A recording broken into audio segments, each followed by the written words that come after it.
Hello. కానమూకు కథావచనం, మోహనవచనం, పరిజ్ఞాన హితభాండం, నిత్య చదువరి శ్రోతలకు ఆహ్వానం. నమస్కారం. చదవదగునెవరు రాసిన తదుపరి చదివిన వెంటనే మరువక పలువురికి వినిపింపబూనిన అది ఏ పరిజ్ఞాన హితభాండమౌపో మహిళ మోహనవచనమై విరాజిల్లు. పరిజ్ఞాన హితభాండం లక్ష్యం ప్రతివారీ సమాచార హక్కు. ఆస్ఫూర్తితోనే ఇప్పుడు పుట్టించినవే ఇంటి పేర్లు, పెట్టుకున్నవే మన పేర్లు. మిత్రాలయం సౌజన్యంతో మీ కానమోకు స్వరంలో వినిపించేది ఏమనగా, ఏ భాషనైనా సృష్టించినది మనుషులే. భాషలోని ఆ పదాలను వాడుకలో పెట్టి ఎవరు సృష్టించిన సాహిత్యమైనా ఆ భాషలోని మాటలు, వాక్యాలు, కూర్పు, మార్పులతో చెలామణిలో పెట్టడమేగా. కాబట్టి అదంతా భాషా సొంతం. మనం మనుషులుగా కొనసాగించి సజీవం చేయటమే మన లక్ష్యం. ఇక వినండి ఇంటి పేరులోని పెన్నిధిని మీ కానమోకు స్వరంలో. పుట్టించినవే ఇంటి పేర్లు, పెట్టుకున్నవే మన పేర్లు. ఇక వినండి. ఇంటి పేర్లతో తంట. 60 దాటేలోపు 6 సార్లు అమెరికాకైతే వెళ్ళగలిగాను, కానీ ఫ్లైట్లో ఇచ్చిన చిన్న ఫారమే సరిగ్గా నింపలేకపోయాను. ఆ ఫారంలో నేమ్ అన్న దగ్గర first name, middle name, last name అని 3 గళ్ళున్నాయి. మనకు తెలిసిందల్లా మన పేరు, దాని వెనక ముందు ఓ ఇంటి పేరు. ఆది మధ్యాంతరాలు ఏవో తెలియక ఎలాగోలా ఆ గళ్ళు నింపి బయటపడ్డా. ఇంటి పేర్లు తెచ్చిన తంట ఎలాంటిదంటే, ఒకసారి భయస్థుడైన ఉద్యోగి సర్నేమ్ అన్న కాలం ఎదుట వాడి స్వామి భక్తితో వాళ్ళ బాస్ పేరు రాస్తే, అతి భయస్థుడైన భర్త ఎందుకొచ్చిన గొడవని సర్నేమ్ అన్న కాలంలో అది కొట్టేసి మేడం నేమ్ అని రాసేసుకొని దాని ఎదురుగా వాళ్ళ ఆవిడ పేరు రాసేసి అమ్మాయ అని గొప్పగా రిలీఫ్గా ఫీల్ అయ్యాడట. ఏది ఏమైనా మన వెంటే ఉండే ఇంటి పేర్లు పంచభూతాలతో మొదలై కనపడిన దేన్ని వదలలేదండోయ్. కాదేది కవితకు అనర్హం అన్నట్లుగానే కాదేది ఇంటి పేర్లకు అనర్హం. గాలి, ఆకాశం, సముద్రం, మబ్బులతో పాటుగా రోజువారీ కాలాలు, ఏది మధ్యాహ్నం, పట్టపగలు, చీకటి, సంధ్యావందనాలు కూడా ఇంటి పేర్లు అయ్యాయండోయ్. అడవి జంతువులైన పులి, ఏనుగు, నక్క, జింక, ఎలుగుబంటిలతో పాటు సాధు జంతువులైన ఆవులు, దూడల, మేకల, పిల్లి, గుర్రం, గేదెల, ఉడుత, ఎనుబోతుల, గొర్రెల, పెనుబోతుల, బల్లి, పీతల, ఇలా కూడా మరికి మనుషులకే మన ఇంటికే ఇంటి పేర్లు అయ్యాయండి. గతంలో ఆంధ్ర విశ్వవిద్యాలయ కులపతిగా మేక రంగయ్య అప్పారావు గారి తర్వాత జస్టిస్ ఆవుల సాంబశివరావు గారిని నియమిస్తే పత్రికల వాళ్ళు మేకలు పోయి ఆవులు వచ్చాయి అని చమత్కరించారు. ఏనుగు లక్ష్మణ కవి కాశీయాత్ర రాసిన ఏనుగుల వీరాస్వామయ్య మనందరికీ పరిచయమే. గుంటూరు ప్రాంతంలో పూర్వం కొందరు ముర్రా జాతి గేదెలను అమ్మేవాళ్ళట. ఆ గేదె కొమ్ములు జంగిలి, అది అడవిలాగా వ్యాప్తి చెంది ఉన్నటువంటి ఆ దున్నల కొమ్ముల్లా ఉండటంతో ఊరి వాళ్ళందరూ జంగిలి వాళ్ళ ఇంట్లో పాలు కొంటాం అని అనడంతో వాళ్ళ ఇంటి పేరు జంగిలి అయిపోయిందంటండి. ఇక మన దేశంలో ఇంటి పేర్లు అమెరికా పోయినా మన వాళ్లకు అవే పేర్లు కావటంతోనే ప్రమాదం. పోయినసారి అమెరికా వెళ్ళినప్పుడు మా బావ ఆనంద్ గారి ఇంట్లో ఫోన్ రింగ్ అయితే నేను ఎత్తితే అవతల నుంచి పిల్లి స్పీకింగ్ అనగానే కంగారు పడ్డా. తర్వాత మా బావ చెబితే తెలిసింది వారు పిల్లి సురేష్ గారని. అదే ఏ పులి వెంకటరెడ్డి గారు ఎత్తితే అవతల నుంచి ఫోను ఏమనేవాడు, పులి గాండ్రింగ్ అనో, మరి పాములు నరసయ్య గారు ఎత్తితే పాములు బుస్సింగో అంటారేమో. మిగిలిన వాళ్ళేం తక్కువండి. వాళ్ళు దూడలా స్పీకింగ్ అనో, కోడి క్యారింగ్ అనో, కాకి కావ్ కావింగ్ అనో అనేస్తే అవి విని మనం కెవ్వు కెవ్వు అనాల్సి వచ్చేది. అమెరికాలో సైతం వృత్తుల్ని ఆధారంగా చేసుకొని ఇంటి పేర్లు వస్తాయటండి. కమ్మరి పనిచేసేవాళ్ళు స్మిత్లుగా అయితే, వడ్రంగి పనిచేసే కుటుంబాలు వుడ్స్గా అవుతారటండి. ఇక మన వైపు ఊళ్ళ పేర్లు ఇంటి పేర్లు కావటం సర్వసాధారణం. శ్రీరంగం, కాళహస్తి, శ్రీశైలం, అన్నవరం, సింహాచలం, వారణాసి, శంకరంబాడి, ద్రాక్షారం, ప్రయాగ, కంచి, మధురాంతకం, తిరువీధుల, రామేశ్వరం, తిరుమల ఇటువంటి పుణ్యక్షేత్రాలతో పాటు గుడివాడ, బెజవాడ, గూడూరు, కడప, కావలి, చల్లపల్లి, కొండపల్లి, గుంటూరు, టంగుటూరు, దరిసి, తెనాలి ఇట్లా ఊళ్ళు కూడా ఇంటి పేర్లు అయ్యాయి.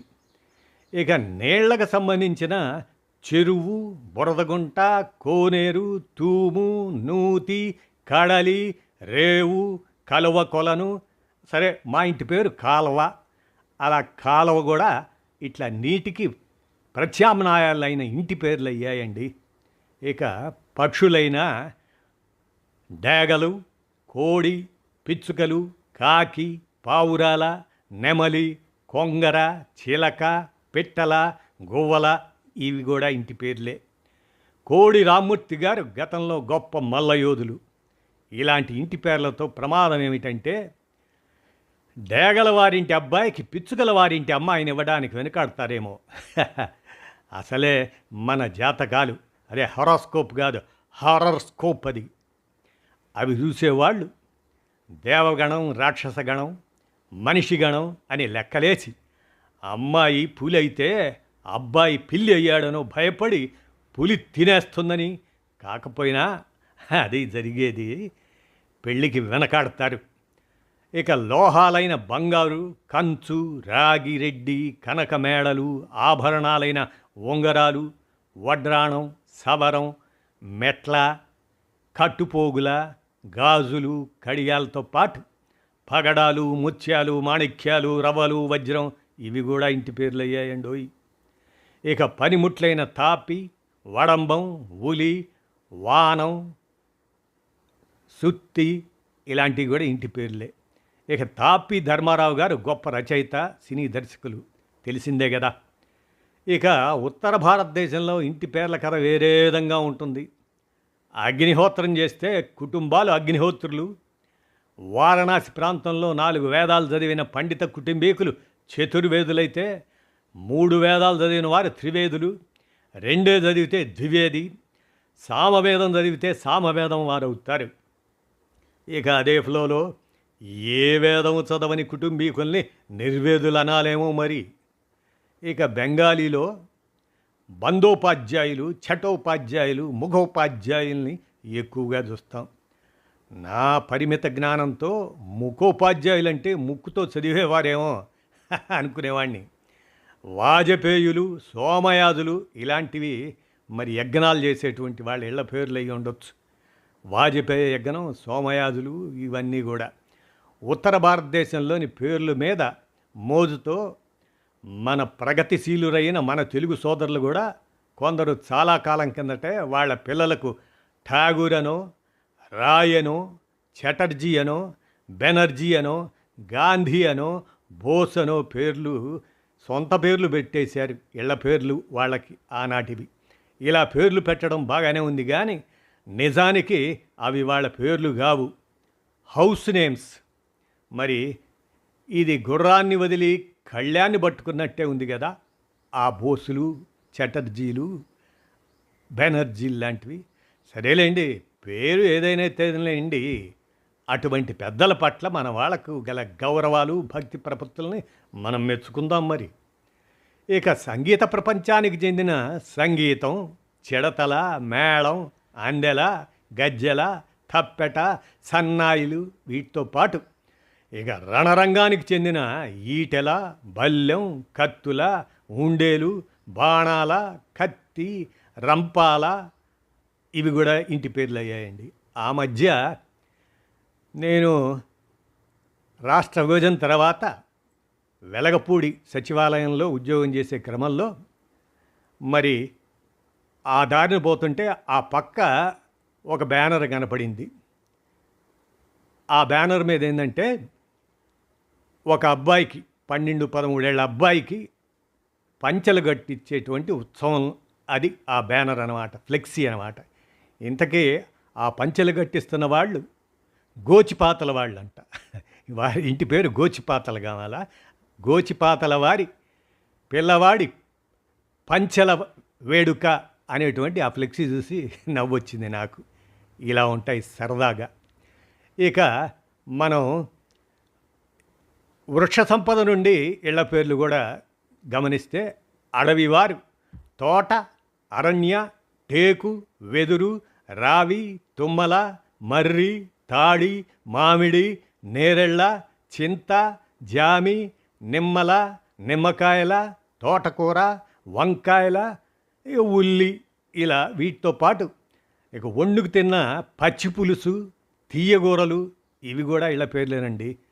ఇక సువాసనలైనటువంటి గంధం, జవ్వాజి, కస్తూరిలు, ఇంటి పేరు కస్తూరి వారు ఇంట్లో గబ్బిలాల కంపెనీ నానుడు కూడా తెలిసిందే కదా మనకి. ఇలా ఇంటి పేర్లేనండి.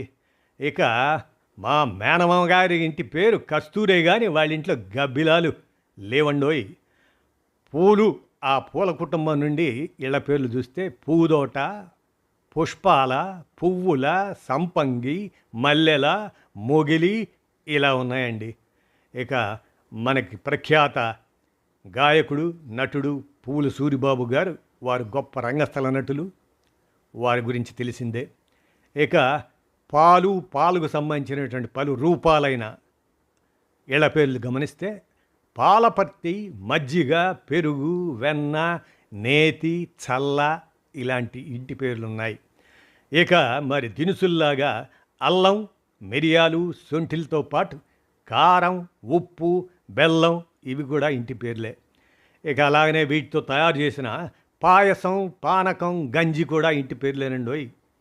ఇక పెద్దరికాల్ని, పెత్తనాల్ని తెలియజేసే కమతం వారు, సుంఖం వారు, సేనాని వారు, మంత్రం వారు, పట్వారి వారు, కరణం వారు, రాయల వారు, అధికారి, యాజమాన్యం, పెద్దింటి, దళవాయి, తలారి, టంకశాల వీటితో పాటు రెడ్డి అనేది కూడా అది మునసబగిరికి సంబంధించినటువంటిది. కులం ఏదైనా కూడా ఆ రెడ్డి అనేది తగిలించి మన రాయలసీమలో కనిపిస్తాయి. ఇక అలాగనే నీరుకట్టి, సంధానపు, మహాపాత్ర, ఓడరేవు, పుట్రేవు, పెద్దింటి, పెద్దిరెడ్డి ఇలాంటివన్నీ ఇంటి పేర్లే కదా. ఇక కరణం మల్లేశ్వరి గొప్ప క్రీడాకారిణి. ఇక తలారి అనంతబాబు గారు ప్రఖ్యాత న్యాయవాది. మన శరీరంలోని మరి జుట్టు వీటికి సంబంధించినవి కూడా విశేషాలుగా ఇళ్ల పేర్లు. గడ్డం, మీసాలు, సబరం, కొప్పు, కొప్పుల, ఇక శ్రీపాద, బొడ్డు, బొర్ర, బొజ్జ, కడుపు, చెవి, మెడబలిమి ఇవన్నీ శరీర అంగాలకు ఉండేటువంటి పేర్లతో ఇంటి పేర్లు. ముక్కు, తలతోటి, పచ్చిగోళ్ళు, గుంటకళ్ళ, మొండెం ఇవి కూడా ఇంటి పేర్లేనండోయ్. న్యాయవాదులుగా ఖ్యాతి పొందిన కొందరికి ప్రతివాది, భయంకరవాది, మహావాది ఇవన్నీ ఇంటి పేర్లు అయ్యాయి. ఇక కొంతమంది అదృష్టదీపకులు, వాళ్ళని చూస్తే ఆవగింజంత విద్వత్తు, ప్రతిభ లేకపోయినా సరే కాకబట్టే పరిశ్రమ కూడా ఉంటుందనుకోండి. శ్రమించటం వలన రాజ్యసభ సభ్యులుగా, చైర్మన్లుగా ఎదగటం చూసిన తర్వాత వారి ఇంటి పేర్లను పట్టుగా మార్చేసి పట్టు ప్రవీణ్, పట్టు ప్రసాద్ అనాలనిపిస్తుంది. సాధారణంగా వీరికి ఏ పార్టీ సిద్ధాంతాల మీద నమ్మకం ఉండదు. ఇక చూడండి, మనకి వందే మాతరం అనే ఇంటి పేరు కూడా ఉంది. మరి జనగణమన ఉందో లేదో కానీ ఇంటి పేరు, వీరు మేము ఎప్పటికీ రూలింగ్ పార్టీనే అని రూలింగ్ ఇచ్చుకుంటూ ఉండే ఘనులు అన్నమాట. కనుకనే ఎప్పుడు ఏదో ఒక పదవిలో ఉండగలుగుతారు అట్లాంటి వాళ్ళు. ఇక వీరి చేత great art of staying in power అన్న పుస్తకం రాయిస్తే సరి, అలాంటి ప్రముఖుల చేత, రాజనీతిజ్ఞుల చేత ది బెస్ట్ సెల్లర్ అయిపోతుంది అలాంటివి. ఇక సిల్క్ బోర్డు అధ్యక్షులు కాదగిన వారు పట్టు, తోబుట్టు, పుట్టు కేవలం కొంతమందికి పుట్టినందుకు వీరు నటులైతే, తెరంగేట్రం చేసేసి నాయకులైతే యువనాయకులైపోయి మనల్ని వినోదింపజేస్తున్నామని, సేవించేస్తున్నామని భ్రమింపజేస్తారు. వెనకటికి బ్యాట్ ఎటువైపు పట్టుకోవాలో కూడా సరిగ్గా తెలియని యువకుడు ముఖ్యమంత్రి కుమారుడైనందున ఏకంగా రంజీ ట్రోఫీని ఆడేశాడు. అదంతా ఒక కథ అనుకోండి. ఇలాంటి వాళ్ళ ఇంటి పేర్లు పుట్టడం వల్ల అన్నమాట వారసత్వంగా మార్చేస్తే సరిపోతుందేమో మరి. ఇక నాట్యంలో ముద్రలుంటే ఎట్లా పోస్ట్ ఆఫీస్ ముద్రలు అనుకునేరండోయ్, వాళ్లకు పద్మశ్రీలు వచ్చాయిగా. వీళ్ళు పట్టు పారిశ్రామికులే. వీరి పుణ్యాన పట్టు పరిశ్రమకున్న డిమాండ్ ఇంకా దేనికి లేదనుకోండి.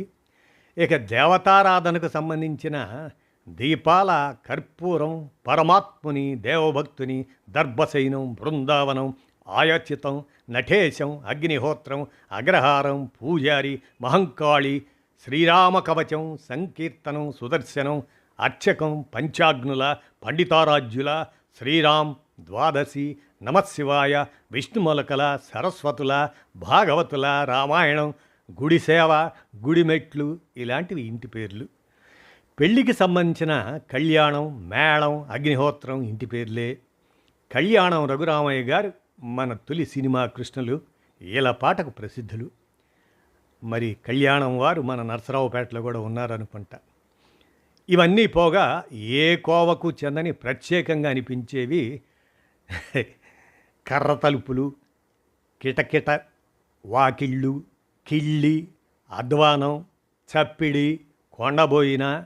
ఇవే కాదండోయ్, అసలే ఎద్దు, బొల్లెద్దు, కుంటెద్దు, మోగెద్దు ఇట్లా ఆ రకం ఇంటి పేర్లు కూడా పాపం కొందరికి ఉంటూనే ఉంటాయి. ఇక చోద్యం, జగడం, మొండి, శరణు, శకునాల, ఆకలి, తీగల, కోడెబోయిన. ఎన్నిసార్లు దూడలను పోగొట్టుకుంటే వారికి ఆ ఇంటి పేరు దక్కిందో మరి. ఇక దూడబోయిన, కొత్త ఆవకాయ ఇలాంటివి 25 ఏళ్ల క్రితమే ఆప్తమిత్రుడు ప్రభాకర్ కడప బలిజ గృహనామాల మీద పరిశోధించి డాక్టరేట్ సాధించాడండి. ఏది ఏమైనా ఇంటి పేర్లు, వాటి పుట్టు పూర్వోత్తరాలు మంచి పరిశోధనాయోగ్యమైన విషయమేనండి. అందుకే నేను అన్నది, పుట్టించినవే ఇంటి పేర్లు, పెట్టుకున్నవే మన పేర్లు. కాబట్టి మరి మన మిత్రాలయం సౌజన్యంతో ఈ అంశాన్ని కానమోకు కథావచరం శ్రోతలకు కానమోకు స్వరంలో వినిపించే క్రమంలో, ఏదైనా ఏ భాషనైనా సృష్టించింది మనుషులే. భాషలోని ఆ పదాలను వాడుకలోకి తేవడం, ఎవరు సృష్టించిన సాహిత్యమైన ఆ భాషలోని మాటలు, వాక్యాలను అటు దిప్పి ఇటు దిప్పి కూర్పు మార్పులతో చెడామణి చేస్తూ పెట్టడమేగా. కాబట్టి ఈ సాహిత్యం ఇది నా సొంతం అని అనుకుంటే ఎట్లా చెప్పండి. కాబట్టి అదంతా భాష సొంతం అని మనం మనుషులుగా కొనసాగించే ప్రక్రియగా సజీవం చేస్తున్నామని అనుకుంటే సరి. అదండి మరి. విన్నారు కదా, ఇంటి పేర్లలోని పెన్నిధి. పుట్టించినవే ఇంటి పేర్లు, పెట్టుకున్నవే మన పేర్లు. ధన్యవాదాలండి.